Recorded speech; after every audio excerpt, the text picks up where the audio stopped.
What's up guys? So for today's video guys ay nag voice over na nga lang ako be. Kasi nga ang ingay sa paligid, ewan ko ba, ang dami kasing construction dito be. Oo. And if you're new into my channel guys, don't forget to like, share, and subscribe to my YouTube channel guys. So for today's video nga, aalis tayo, maghahanap tayo ng refrigerator ko be. Pero bago ako magpunta ng mall para kumuha ng refrigerator ay may gagawin pa tayo be. At ito nga ay piniplex ko ang aking OOTD. Emila. Ang init-init naka-short yung paktita.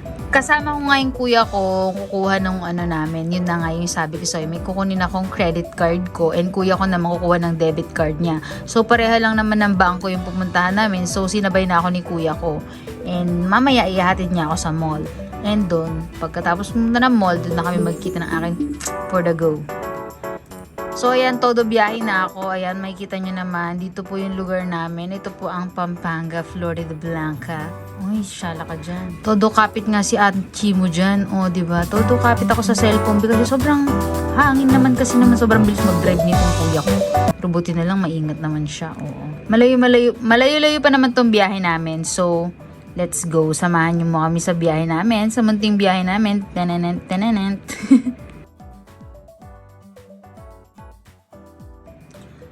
Ang dami nga makikita dito mga malalawak na lupain sa Pampanga. Kaya kung naghahanap kayo ng mga mura-mura pa na lupa, ay dito na be. Bumili na kayo ng lupa sa Pampanga.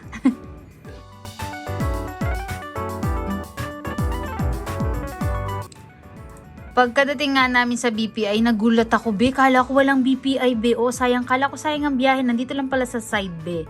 Meron silang maliit na branch dito sa gilid. At number 8 kami. Oo, 'di ba? 8 lang, 'di ba? Ang bilis lang sana niyan. Oo, be. Sa 8 lang talaga siya. Oo, 8 lang talaga. Pagkatapos niyan, be. Number 8 lang kami, pero na-cut off pa kami. O, 'di ba? Gigil na gigil talaga. Sobrang tagal namin naghintay. So, nandito nga kami sa Guagua Plaza. Ito yung itsura niyan. Ayan, marami na rin dito mga pwedeng bilhan ng mga butik-butik, ganyan. And pagkatapos niyan ay papunta na kami ng SM, on the way na kami dyan. Nung nag-aaral nga ako, halos araw-araw kong dinadaanan to guys. Itong mga dinadaanan namin na to. Naku, ilang pasada ko yung dinaanan ng ilang beses.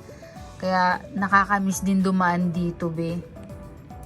Nakakapanibago lang dahil sobrang laki na in-extend nung school namin dito. Dati halos wala. Dumami na nga dito yung mga apartment guys. Dati kasi bilang pa lang yung apartment dito kaya halos lahat ng estudyante dito talagang nag-uuwian. Pero ngayon may mga resort na. Sobrang dami, dikit-dikit na yung mga establishment dito na pwede mong upahan. Next nga dyan ay madadaanan na natin yung mismong school namin nung college. So tingnan nyo guys. Ang laki-laki na talaga niya ngayon.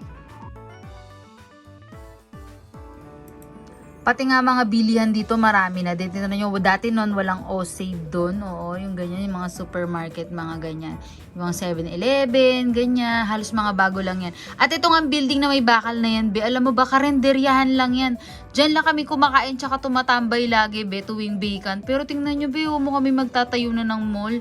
Ang syala na ng Dabso, be. So, ito nga yung Dabso sa kabilang side yan. Pakita ko muna sa inyo yan. And ito yung Dabso, be. Tingnan nyo naman, ang ganda-ganda na. Grabe naman, sobrang dami ng building, be. Tapos alam mo yung feeling na pag nakikita mo yung lugar na pinagdadaanan nyo dati nung nag-aaral ka. Parang gusto mo ulit mag-aaral ulit, ganun. Parang nakakamiss naman, tapos naaalala mo lahat yung mga kalokohan nyo. Tapos ayan, dito, kumakain din kami dito. Kaso parang iba na, wala na yung dating kinakainan namin dyan. Tapos meron na rin Pure Gold dyan, mga ganyan. Tapos yung paradahan ng jeep, parang hindi ko na makita dyan. At nung pagkatapos namin dumaan dyan sa school, ay dumare-diretso na talaga. Literal na dumaan lang talaga kami sa labas. Sa todo biyahe na dito. Tapos habang nagbi-video ako dyan, napapansin ko lang, parang hindi ko to napapansin dati kahit na lagi ko siyang dinadaanan noon. Kaya hindi na ako nakapag-video dyan. Malapit na kami sa SM niyang oras na yan. Alam mo yun, yung tipong nagpanilay-nilay ka bago mo na-realize, parang wala naman to dati, parang Di ko naman ito napapansin. Yung parang gano'n. Tapos ayan, nandiyan na kami sa SM. Tapos sobrang layo pala ng paradahan ng mga motor dito. Kasi first time ko lang gumamit ng nakasingle na pumunta ng mall. So yun, dun ko lang nakita. Tapos ayan, naihi ako, be. Samahan niyo ako umihi. O diba, for the video, CR, be. Magawa scandal niya. So ayan. Pagkatapos niyan, kaya pala sumama si kuya sa akin sa mall. Dahil bibili pala siya ng oxygen, bibili siya ng pabango niya. So ayan, habang bumibili si kuya, ay nagmamaganda ako dito sa salamin. Panapakita ko lang sa inyo yung maganda kong damit. Alam niyo bang 159 lang yan? Pagkatapos niyan ay kumain na kami. At syempre dito ako sa favorite ko talagang pagkain, yung King Bob. Oh, King Bob, hindi King Bag. Kimbab. Ayan. Si kuya ko hindi type to eh. Pero ako type na type ko to. Ewan ko ba? Kasi yung sa texture niya parang crunchy yung ano niya. Ganun. Tapos si kuya, kinain niya is pork loin ba yun? Di ko alam. Basta pork loin. Ganun yung ano niya. Bago lang kainan niya yan. Oh. Parilalada yan. Di ko alam yan. Ngayon ko lang narinig yan, B. Sobrang gutom na nga ako at hindi ko na mahintay ang kuya ko. Diyos ko, kain na talaga dahil ano siya, bumili siya ng drinks namin dahil walang drinks malapit dyan. So, ayan, bumili siya ng gulaman at saka siomay. Ayan, let's for the eat na, be. Kain na, be. Lamon na lamon, be. Kain na kain. Oo, talaga. Tsaka, napansin ko lang din, parang mas maganda talaga na nagbo-voice over lang ako pag nagva-vlog ako.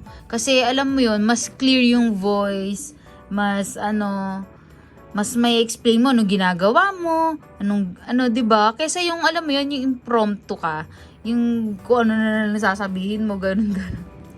Tapos ayan, tapos na kumain. Pagkatapos namin kumain diyan, ay kinita ko na ang aking pinakamamahal. Ayan, dahil nga mamimili na kami ng rep na paglalagyan ng mga tinitinda kong food.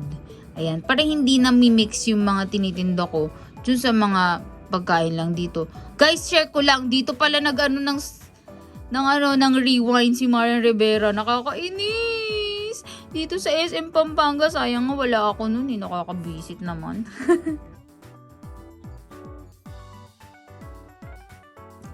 Tapos ayan, nandito na nga kami at namimili na nga kami ng rep.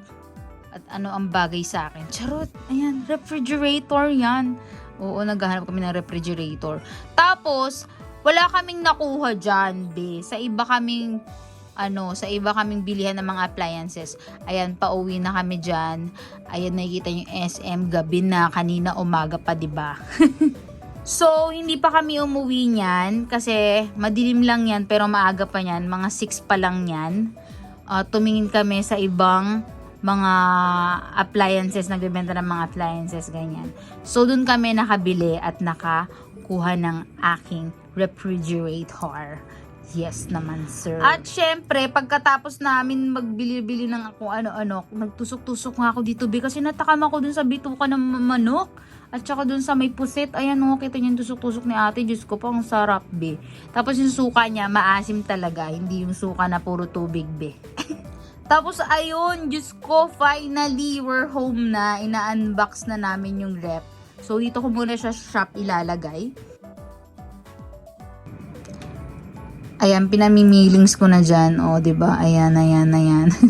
So, 5 hours pa yung paghihintayin bago i-open ulit. So, ayan guys, hanggang na lang ating video. Thank you so much for watching, guys. Flexing my feet kasi ang sakit talaga kakalakad. So, yun guys, hanggang na lang ating video. Don't forget to like, share, and subscribe to my YouTube channel and click the notification bell para update ka sa mga bago kong video. So, yun guys, thank you for watching guys. See you on my next vlog. Bye-bye!